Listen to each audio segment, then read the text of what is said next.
평창 올림픽 개회식에서 애국가를 불렀던 아이들의 모습 혹시 기억하십니까? 국내 최초 다문화 어린이 합창단이었는데요. 그 모습이 올림픽의 시작을 감동으로 만들었었습니다. 그런데 이 합창단이 아이들 부모에게 이유도 말하지 않고 수십만 원의 참가비를 걷고 심지어 조직위에서 무료로 준 패딩을 올림픽 끝나자마자 가져갔다고 합니다. 무슨 일인 건지 이덕영 기자가 취재했습니다. 평창 동계올림픽 개회식.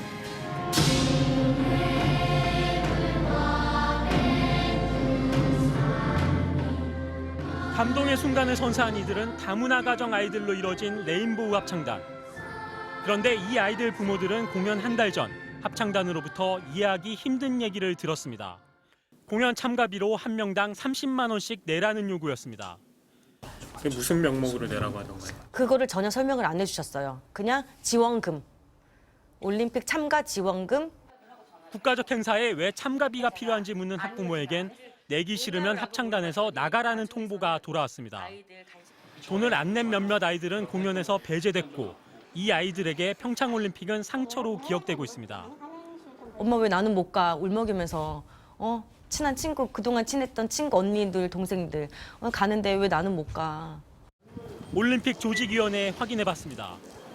리허설 기간까지 포함해 합창단 공연에 들어간 모든 비용은 올림픽 조직위원회가 부담했습니다. 수료도 지급을 했고 숙식이라든지 패딩 이런 것들은 다 조직위에서. 결국 조직위한테는 공연비로, 아이들한테는 참가비로 양쪽에서 돈을 받은 겁니다. 공연에 나간 아이들도 황당함을 겪고 있습니다. 기념으로 받은 올림픽 패딩을 합창단이 전부 가져갔기 때문입니다. 후배들에게 물려줘야 한다면서 패딩을 회수한 뒤 정 갖고 싶다면 30만 원에 사가라고 요구했습니다.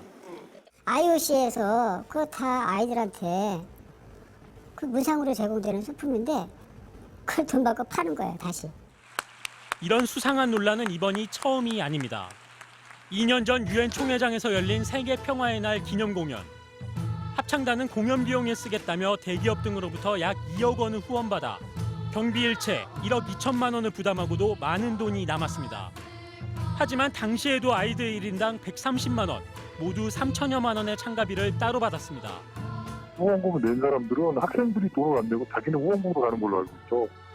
역시 이중으로 돈을 받은 건데 돈을 못 내 무대에 못 선 아이들에겐 심각한 트라우마가 남았습니다. 돈이 없어서 못 가는 애들이 꼭 한두 명씩 생겨요. 아이들이 생김새 때문에 학교에서도 차별을 받는데 센터에 와서는 가장 자존심 상하는 돈으로 차별을 받는 거예요. 레인보우 합창단은 2009년 설립됐습니다. 비영리 사단법인 한국다문화센터의 한 활동이었다가 지금은 센터의 유일한 활동일 만큼 다문화 아이들에게 자긍심을 심어준다는 취지의 개인과 기업들로부터 매년 수억 원의 후원금이 모이고 있습니다. 그런데 지출 내역은 의아합니다. 2015년의 경우 직원들 월급과 4대 보험료 같은 인건비와 건물 임대 관리비 등으로 후원금의 60% 넘게 나갔습니다. 그 다음 해에는 한 방송사에 2천만 원을 지급하며 다큐 제작을 의뢰하는 등 홍보에도 거액이 들어갔습니다. 합창단 아이들로 가는 게 아니라 센터 운영비로 가는 거죠. 기부금 영수증 처리해서 직원들 월급, 그다음에 대표 월급, 그다음에 대표 판공비. 반면 아이들을 위한 장학 사업이나 적응 교육 등엔 전혀 지출이 없고 실제 다문화 전문가라고 볼 수 있는 사람도 없고. 심지어 공연 때마다 아이들은 전철과 버스를 타고 그것도 자기 돈을 내고 이동해야 했습니다. 합창단의 반칙이 원래 지하철 타고 공연 다녔었는데요. 우리한테 자꾸 교통카드 준비하려고 그랬어요. 국내 공연 한 번에 합창단은 300만 원에서 500만 원까지 받습니다. 지난 한 해에만 이런 공연을 모두 30회 했고 하루에 두세 차례씩 하는 날도 있었습니다.